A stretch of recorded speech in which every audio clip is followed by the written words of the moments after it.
I decided to stay. Some strongness pushed me, and then I stayed near the others. I didn't know what to do because it was my first time, and in that day I felt the power of the prayer.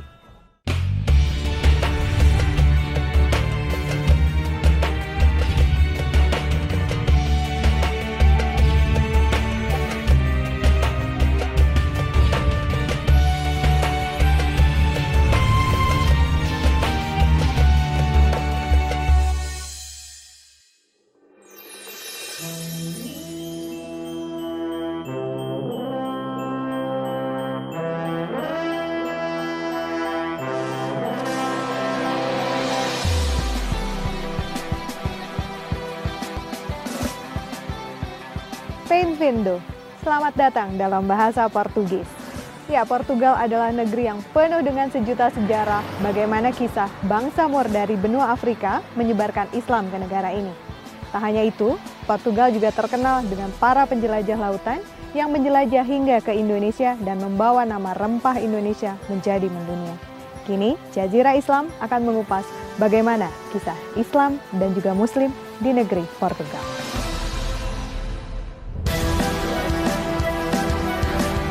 Sebuah kisah negeri di tepi barat daya Eropa. Negara eksotik dengan sejuta legenda dari Samudra Atlantik. Inilah Portugal.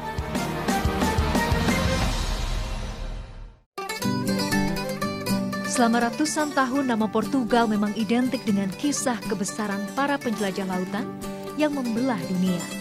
Yang paling populer adalah Vasco da Gama yang mengarungi lautan hingga ke tanah Nusantara, Indonesia. Meski megah dengan kisah kebesaran para penjelajah lautannya, Portugal juga memiliki kisah Islam dengan sejarah yang tak kalah luar biasa. Inilah yang membawa saya menelusuri Lisbon, ibu kota negara. Islam masuk ke tanah Portugal tak terlepas dari penaklukan wilayah Spanyol oleh Tariq bin Ziyad sekitar abad ke-8 Masehi. Dari sinilah perluasan wilayah dilakukan ke daerah Portugal oleh Panglima Musa bin Nasir. Hingga kemudian wilayah ini dikenal dengan nama Algarve Al-Andalus atau Andalusia Barat. Kisah megahnya Islam di Portugal berjaya selama 250 tahun. Namun kemudian kejayaan Islam harus terpecah memasuki paruh abad ke-11 dengan penaklukan kaum Visigot Kristen. Dari titik inilah dinul Islam seakan lenyap dari bumi Algarve, Portugal.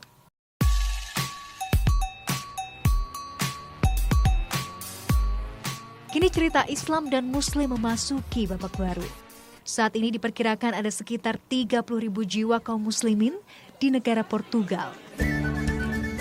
Angka ini sebagian terdiri dari para imigran tanah Afrika dan juga India yang merupakan wilayah jajahan bangsa Portugis. Namun ada juga Muslim warga Portugis asli, seperti yang akan saya temui kali ini.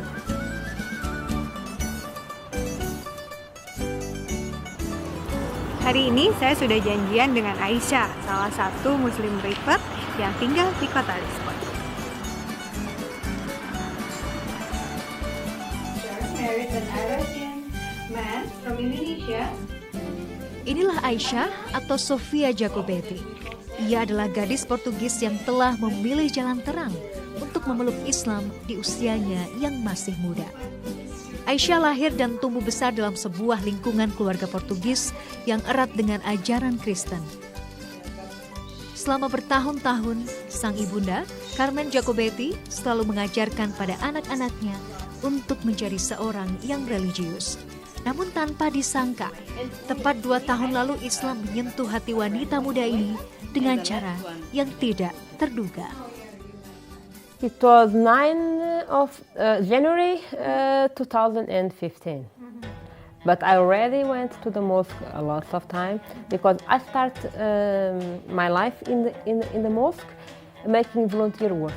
Oh, so before you became a Muslim? Yes, I already went there. I was working on the Sporting Foundation. We have some works with the Arabic, not Arabic, but Muslim men, because he's from Mozambique. And I started to make questions about Islam to the man. I said, oh, I would like to learn more about Islam. And he said to me, okay, I'm going to give you the number of Abed. Abed is a good person to talk with you about Islam.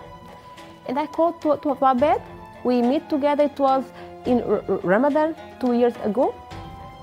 And after Ramadan, I started to go to the mosque to making the volunteer work and talk with the Abed. Then I discovered that they had lessons for converted people. Then I started to went to the lessons, and one day I decided to make it. Sebelum bekerja sukarela di Masjid Raya Lisbon, Aisyah adalah staf humas untuk sebuah klub sepak bola terkenal bernama Sporting Lisbon selama 7 tahun lamanya. Karena pekerjaannya, ia harus berhadapan dan menemui beragam orang dari berbagai belahan dunia, termasuk Muslim.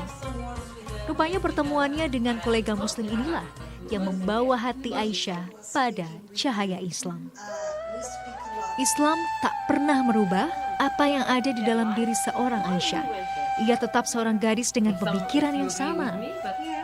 Apa yang ia yakini begitu teguh sebelum dan sesudah ia mengetahui agama rahmatan lil alamin. And then, what is your feeling now after you doing your officially Shahada in January? Do you feel any different before and after? Actually, I make the same life because I didn't make nothing of so bad in my old life that I cannot make it now. As I told you, there's not because I'm Muslim, I'm better or worse. I'm the same person. Just I have a different style of life. I don't make something that I already made it. I'm not going to lie to you. I already drink alcohol. I already ate pork. It's normal because I wasn't a Muslim. But nowadays, I quit all that things. Sometimes it's hard to me some food because you know when you never try, you don't miss it. Yep. And then when you already ate it, sometimes the smell comes for your nose and you have to run away. But here in our house, I cook, so there's no pork, nothing of pork in our house. And I'm very proud of her because in Ramadan, I'd never imagined she could work and not eat. Karakter kedua wanita di hadapan saya ini benar-benar menakjubkan. Sosok sang ibunda, Carmen Jacobetti, memang begitu kental dalam kehidupan Aisyah. Meski keduanya kini berbeda agama, namun tak ada yang menghalangi kecintaan seorang ibu kepada anaknya. Karena ibu adalah tetap ibu, dan anak adalah tetap darah dagingnya sampai kapanpun. Sang ibu mendukung suasana rumah, selalu dalam kondisi Islami bagi sang anak. Sebuah toleransi yang nyata dalam keluarga. Inilah yang saya rasakan ketika sang ibu mengungkapkan perasaannya tentang jalan keislaman sang putri kesayangan. No, so now Aisyah already became a Muslim. How was your first reaction when Aisyah said? Well, I have accepted because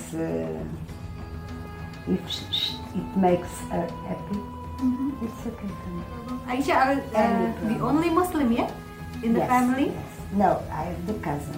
Oh, Yes, yeah. I have a cousin, but I knew it after that. Mhm. After that.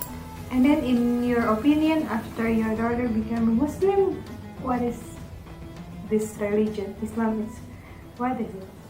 Well, what she tells me, it's nice. It's nice and it's good.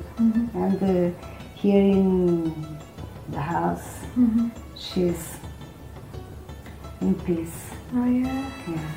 So there is any change, Aisyah, before and after? Well, I believe she's more relaxed. Di sini mereka menyimpan semua kenangan keluarga dalam bentuk foto dan benda kesayangan. Meski Aisyah memilih jalan yang berbeda, keluarga mereka selalu mendukungnya, termasuk pilihan Aisyah untuk mencoba berhijab. This is not a commonly Portuguese women do with hijab. There is any difficulties like your neighbor asks why your daughter wearing hijab, or maybe from family members? No. Well, they ask me, does she knows? Yeah, and I said yes, she knows. Because we are a family, open family. We speak a lot of things. Open mind. Open mind, and we speak this that she was speaking with you. We speak a lot here between us, and so it's okay.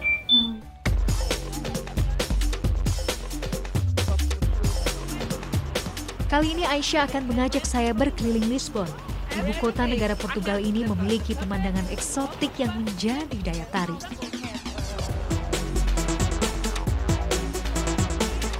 Saya tak sabar untuk melihatnya bersama Aisyah. Kali ini tujuan kami adalah sebuah kawasan bernama Martin Muniz. This sport club name? Sporting Clube de Portugal. We have 2 clubs in Lisbon. Kami menggunakan kereta bawah tanah atau subway agar lebih cepat sampai dan praktis. Namun bagi Aisyah, subway mengingatkannya akan sebuah pengalaman ketika ia harus dipandangi oleh penumpang lain karena tampak berbeda dengan hijab. Hijab memang masih menjadi hal tak lazim di Lisbon jika dikenakan seorang wanita dengan wajah Portugis seperti Aisyah. Sebagian besar orang akan berpikir negatif dan mengidentikan kepada tindakan terorisme. Larut dalam pembicaraan, kami tiba di Martin Muniz, sebuah kawasan tempat berkumpulnya para imigran yang menjual barang-barang dari negara mereka.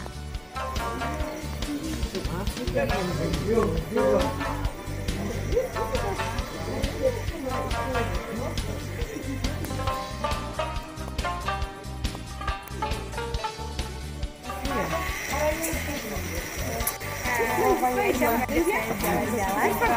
kita ada di Moraria, salah satu lokasi di mana banyak pedagang-pedagang dari Afrika dan juga Asia. Ini hari ini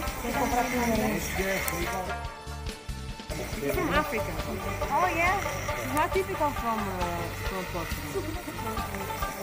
But to the Portuguese people, this is from Indonesia. We have this also. Ini cabai baru pertama kali. Chili. Iya, chili. We have like this one in Indonesia also. Ini cabai merah, ini cabai hijau. This is the place where you can find things that is not normally find. Sebagian besar barang yang ada di pasar Moraria didatangkan dari berbagai belahan dunia. Mulai dari beragam jenis bumbu, sayuran, buah hingga makanan kemasan siap olah. Sejak dahulu kala para pelaut Portugis selalu membawa komoditi ketika pulang ke negaranya. Hal ini menjadikan Portugal sebagai jalur perdagangan besar dunia. Termasuk salah satunya yang membuat nama Indonesia populer, yaitu rempah-rempah dari timur Nusantara. Saatnya melintasi sisi lain pasar ini. Bagi sebagian besar muslimah yang tinggal di negara minoritas muslim, persoalan hijab dan pakaian muslim harus mereka hadapi setiap harinya. Disinilah biasanya para muslimah dituntut kreatif untuk memadu padankan busana serta syal yang bisa digunakan sebagai penutup aurat. Jauh di lubuk hati, saya merasa beruntung tinggal di Indonesia, di mana beragam busana muslimah dengan aneka model dan warna sangat mudah ditemui. Jadi kalau di Portugal itu ya seperti kebanyakan masalah di negara lainnya sangat susah untuk menemukan hijab. Nah, salah satu modifikasinya Aisyah menggunakan shawl dari berbagai negara, yang ini dari daerah India dan juga Bangladesh sebagai pengganti hijab, sebagai pasmina.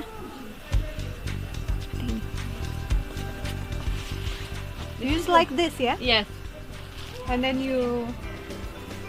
Here I'm not going to take out because I don't have a mirror to put it well. Yeah, it's okay. But normally it's okay. You don't have to that part is smaller. Then you cross, and then you put here like this.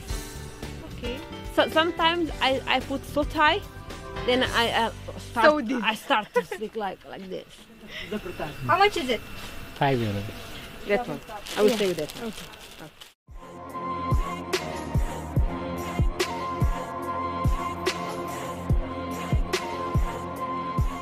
Selesai mengunjungi pasar, kami melanjutkan berjalan kaki menyusuri gang-gang di wilayah Martin Muniz. Aisyah akhirnya memilih sebuah restoran untuk mengenalkan saya dengan kuliner halal khas Portugal. Sambil mengisi waktu, saya tertarik untuk mendengar kisah hijab dari Aisyah. But anyway, Aisyah, do you have any bad experience because you're wearing hijab and go to public place like this? No. Or maybe No. People look to you like they are afraid of you, but they don't make nothing to you. No, for me nothing. Only that I told you about I was a terrorist because I was studying Arabic, but I don't have any trouble. People are kind in Portugal, you know. They are very open-minded. Oh yeah, but Yeah. then if you look different, still they only stare at you. They look to you. Sometimes they look like up and down, but they don't say bad things to you. I never had the bad experience. Yeah. Saya begitu bahagia hari ini mendapatkan lagi kawan muslimah baru dari negeri penjelajah samudra. Aisyah akan selalu menjadi kisah manis bagi saya tentang ramahnya muslim dari Portugal.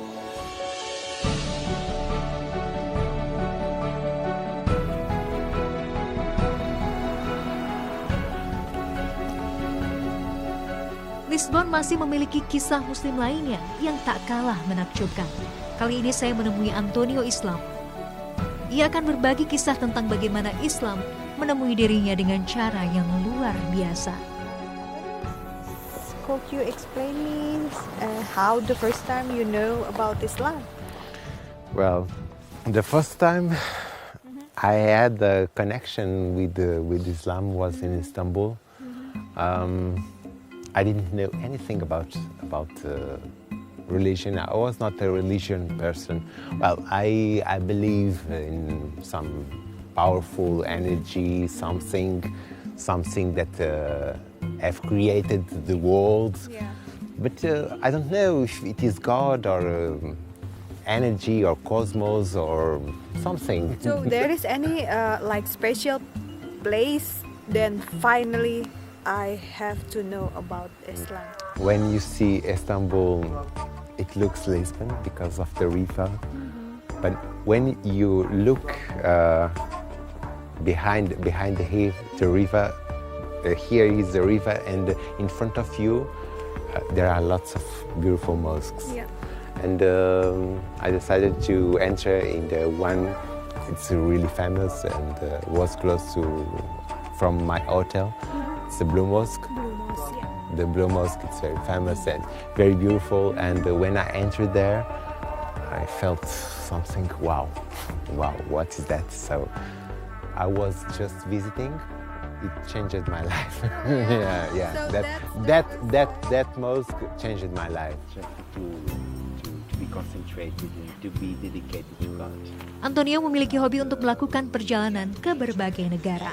Setiap tahun, pria asli Portugal ini selalu merencanakan mengunjungi satu negara berbeda untuk mencari pengalaman baru. Namun liburan ke negara Turki membawanya ke dimensi lain sebuah perjalanan. Negeri tempat Khalifah Ottoman berjaya ini membawanya berkenalan dengan kebesaran Islam melalui cara yang luar biasa. My first prayer was there. Oh, you're not even a Muslim, and you. Yeah, because I was inside, and in the time of the Salah, people start the guards start to all foreigners, please go away. Now it's Salah time, and I decided to stay. You decide to stay. I decided to stay. And then? Some strongness pushed me, Okay. and then I stayed near the others. I didn't know what to do because it was my first time, and in that day I felt the power of the prayer.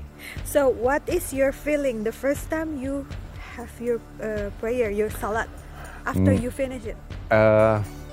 All made sense because all the positions, all the rituals, all the melody, the Surah Fatiha and all the surahs, it was like music to my heart. it entered in my heart. I felt it. I felt the power of that prayer. And after that, I pray. I made all the prayers every day in different mosques, and Still not Muslim yet? no, I didn't know anything about Islam. Even the adhan,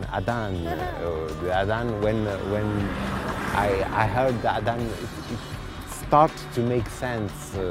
It was some changes in my behavior, in my cells, in my thoughts. I don't know, I can't explain, but every movement, Allah Akbar, I receive.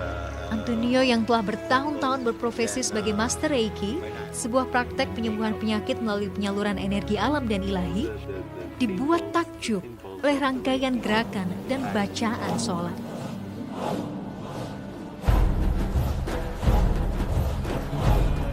Sesungguhnya jika kita menyadari dari sholat fardu 5 waktu tersimpan hikmah kesehatan, ilmu pengetahuan, serta psikologis. Perpindahan waktu yang berkaitan dengan pelaksanaan sholat wajib sebenarnya bersamaan dengan perubahan tenaga alam yang terlihat dari indikasi warna. Perubahan warna ini bisa dikenali dengan baik oleh para pekerja di bidang fotografi, video, dan juga film. Mereka mengenalnya dengan color temperature. Salah satu contohnya adalah kekuatan cahaya biru yang biasanya ada waktu sholat subuh saat fajar.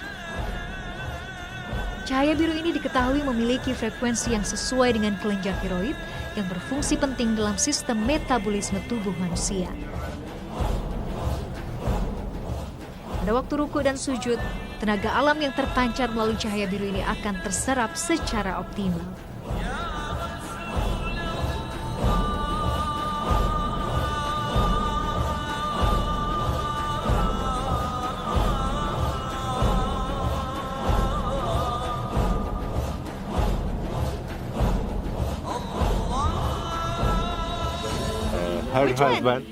Which one?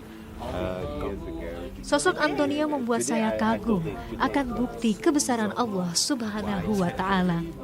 Ia terkadang bekerja melalui cara yang tidak dapat terfikir oleh akal manusia. Sholat membawa Antonio menuju Islam.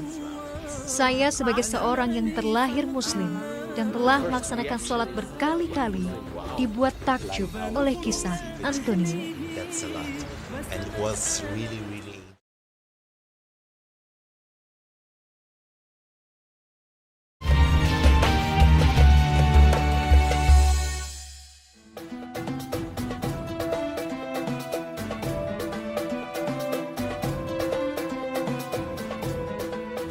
Meski Portugal pernah menjadi bagian besar kejayaan agama Islam di tanah Eropa, tapi agama rahmatan lil alamin sempat menghilang dari negara ini.